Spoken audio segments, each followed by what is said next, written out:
其實解難能力咧，對於一個人係非常之重要嘅。點解咧？因為到佢長大咗之後，我哋冇可能時時刻刻都喺佢身邊，生活係有好多嘅難題噶嘛。咁佢能唔能夠自己識得用一個比較合理嘅方式去解決，又或者係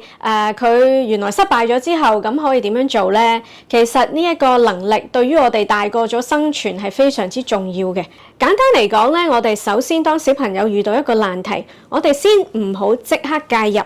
而係俾一個停頓位，等小朋友自己去諗下。如果佢都唔係太諗到咧，家長就可以咧就係作出一啲間接啲嘅指導啦。譬如可以同佢睇下本唔同嘅圖書啦、圖卡啦。咦，會唔會我哋可以試下呢個方法咧？A、B、C 呢啲方法，你揀咩方法咧？其實小朋友就會更加具體啲可以睇得到啦，因為咧其實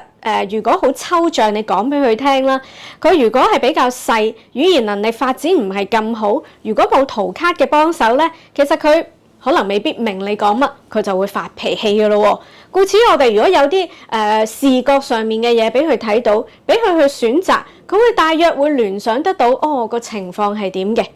跟住就俾佢揀啦。揀完之後，我哋就解釋翻俾佢聽唔同嘅情況，佢嘅選擇其實有咩好處，有咩唔好處。